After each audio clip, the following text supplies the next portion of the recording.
Hey, it's Joe Crump. In this video, I'm going to show you how to find out if there is a lien on a property that you're thinking about buying or thinking about selling. If this is your first time to my channel, don't forget to subscribe, hit the button below, and ring the bell. And if you go to my website, joecrumpblog.com, you can sign up for my mailing list. I give out a lot of free information to people that are on my mailing list. Okay, first of all, what is a lien? And I'm just going to read a definition. It's a legal claim on assets which allow the holder to obtain access to a property if debts are not paid and must be filed and approved by a county recorder's office or state agency. In other words, a lien gives a creditor the right to foreclose on a property and take it back and collect their debts if you don't pay them. So liens can create lots of problems if you're a real estate investor. There are two categories of liens: voluntary liens and involuntary liens. Voluntary liens are the type of liens that you put on there voluntarily, like a mortgage. You can put a mortgage against a property, and that puts a lien against that property. So if you don't make the payment on that mortgage, they can take that property back from you. So it's a form of security. And voluntary liens are typically security for something. Involuntary liens are put there when you don't do something that you agreed to do. Let's say you hired a contractor to do some work on your house. You had them change the roof, and you didn't pay that contractor. They can file a mechanic's lien to try to collect that money. And that puts a lien against that house, so that in order for you to be able to sell your house, you're going to have to pay off that lien first. So they're protected that way. And that helps them collect their money. There's also things like tax liens. Taxing authorities have the most power over property of any authority out there because they always have to be paid. If you own a property free and clear, you still have to make payments to the taxing authorities that are local to that area. And if you don't do that, they're going to take your property back and sell it in a tax sale. So they can put a tax lien against a property if you don't make your payments on your taxes. Typically, in most areas, you can not pay your taxes for 4 or 5 or 6 years, and within that period of time, they'll hit you up with late fees and court fees and all kinds of fees, interest, and eventually they'll take your property after a 4 or 5 year period on average. The tax lien sales actually can be a great source of property for investors. You can get some really good deals through tax sales, so you might want to look into that a little bit more. The next type of lien is a judgment lien. If you get into a lawsuit with someone, and it doesn't have to be related to the property in question, it can be a lawsuit for a debt. It can be a lawsuit because somebody tripped on your front porch, or you had an accident with somebody. They won a lawsuit against you, and so they won a judgment against you. So when there's a judgment against you, that automatically puts a lien against all of your properties until that judgment is paid off. So if you try to go out there and sell one of your properties after you have a judgment on you and you don't want to pay that judgment, you're going to have a hard time selling that property because you won't be able to get title insurance on that property until that judgment is paid off. So typically what a title insurance company will do is say, this title insurance is contingent upon this debt being paid off, and they just don't do the closing until that happens, because most of the time when you're selling a property, you have to give title insurance as the seller to protect the buyer that you've got clear title, and you can't get clear title unless you get rid of that judgment. Other things that can create liens against a property are not paying your homeowners association dues. They can put a lien against the property and take your property back if you don't eventually pay it. Maybe it's a $300 or $400 a month or a $300 a year thing, and if you don't make those payments, that homeowners association will eventually take your property back from you and sell it off to get their money back. The other thing is utilities. If you're not paying your utilities, the utility companies can come after your house. They can put a lien against your property. If you're not paying child support, the court can come after your house. They can come after your other assets. They can put a lien against your property. Again, those things that can create judgments can also put a lien against your property if that property is in your name. If the property is in the name of a corporation or an LLC, then it makes it a little harder if it's a personal judgment for them to come after the property, because you have some limitations limited liability in that situation. But that's probably a question for your attorney if you get into that situation. I'm not an attorney. I don't play one on TV, just on YouTube sometimes. So hopefully that answers that.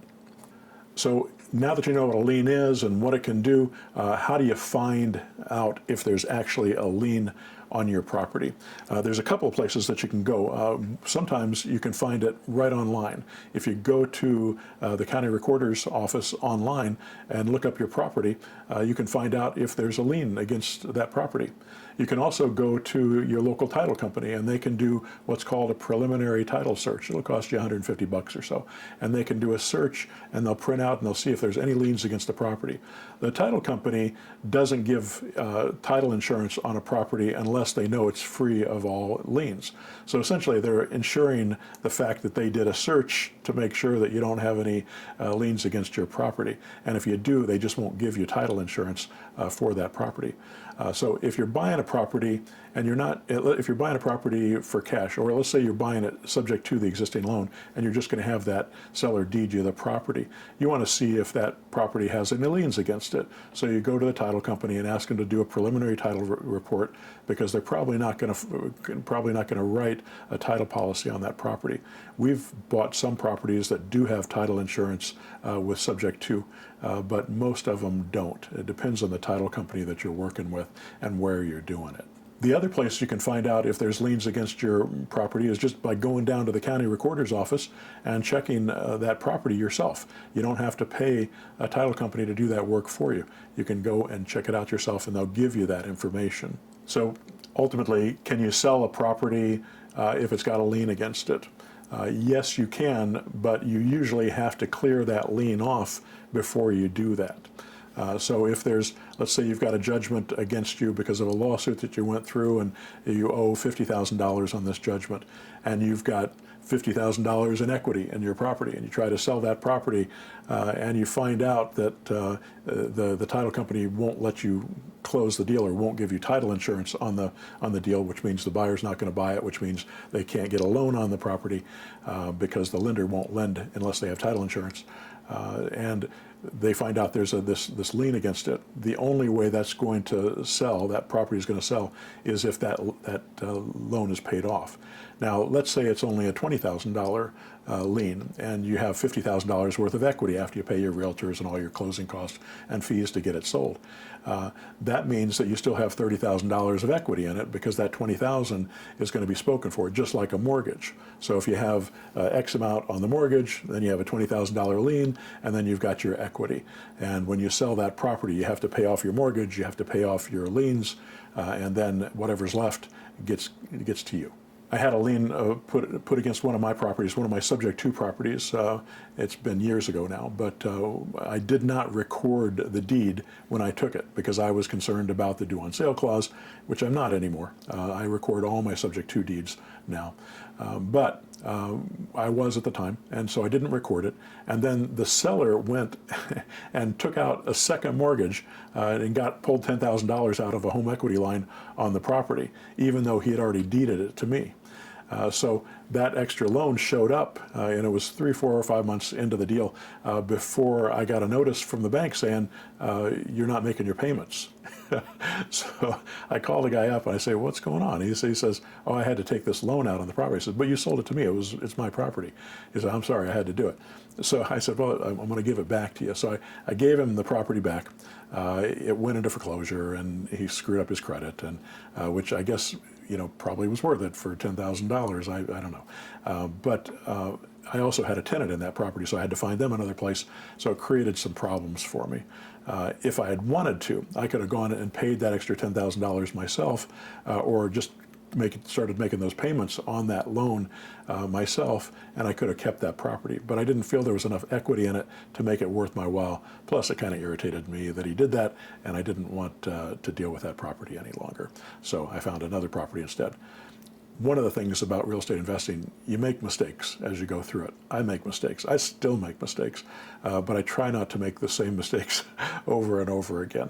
It gets expensive when you do that. Fortunately, that one didn't really cost me much money. I was able to get the tenant into another property. I made money on that one. everybody was happy, except the guy who sold me the property, but maybe he was happy too. He made 10,000 bucks, or he got it from the bank. I guess the bank, they weren't happy because they didn't get their money back from him. I have another story about a lien that was placed against one of my properties. We were doing a rehab, and we hired a contractor to do the work. It was an expensive rehab. It was a big rehab, and he was doing a lot of work on the property. And he disappeared. He just disappeared for 2 weeks, 3 weeks went by. Hadn't heard from him. We tried to get a hold of him, couldn't do it. So, we've got this asset. We've got a lot of money into it. The house is open, and whenever you've got a vacant property, it creates problems, plus it's hard to get it insured. So we got another contractor. He came in, finished the work, got it all done. Then this other contractor shows up again and says, "Hey, I had a contract with you to do all this work, and you didn't pay me for it." I said, "Well, you didn't do the work." So he decided he was going to file a mechanics lien, which he filed a mechanics lien against my property.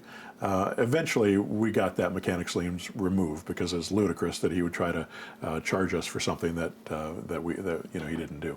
And he took the lien off, and we got it taken care of, and we sold the property and made money, and everybody was happy. The result of that experience made me create a new contract that I work with contractors, and one of the things I have in my program now is a contract that makes sure that everything that they do is line itemed now. So we pay them only for the things that they've done, a line item by line item. And if they disappear on us, there's verbiage in the contract that allows us to hire somebody else if they don't show up, and to cancel the existing contract. So since that's happened, I haven't had a mechanics lien because we've modified our contracts and the way we work with things. So whenever you go through this process, you can change, whenever you have problems in your business, you can change the way you do it, the way you write your contracts, and you can protect yourself from that ever happening again. Something else happens, but not that. So finally, when you have a lien, you need to get it removed. And there's a couple of ways that you can do it. The easiest way, I guess it's the easiest way, is to pay it off. If you just pay off the lien, it's done. They'll sign off on it. You can walk away and you can move forward. The other way is just convince the lien holder to remove it. Find a way to get them to remove it using something other than money to make that happen. It may be a lawsuit that you may have to file a countersuit against them, which takes time, or you may just be able to negotiate something with them to make it easier to get this taken care of. Sometimes it's possible to come into them and say, "I'll give you a part of what I owe if you'll release this lien," so you can negotiate how much you owe. I see that happen with people with the IRS. We buy properties frequently that have IRS liens against them because they hadn't paid their taxes for some reason. So there's a lien against their house, and they're trying to sell it to us. And when we go in and do title insurance before we buy it, we find out that there's this IRS lien against it, and then we have to get that seller to go talk to the IRS and see how much they'll take in order to get that lien off that property so that we can buy it from them. So the negotiating is another great way to get rid of liens. And then finally, we can sue the lien holder if we think we have a case against them. If somebody, and I have never had to do this, I've always been able to negotiate my way out or pay my way out of a lien. But if I have to, I can sue people, or you can sue people to get them to remove that lien, and ultimately get it removed from if you win the case, get that removed from the property. Before you go, don't forget to subscribe. Hit the subscribe button below, or hit this button right here. This will also subscribe you to my YouTube channel. Go to joecrumpblog.com, and you can sign up for my mailing list. I give out a ton of free information to my subscribers that I don't put on YouTube. And also, I've got a series of videos that I think you might look at here as well, and learn a little bit more about real estate investing. All right. Thanks a lot.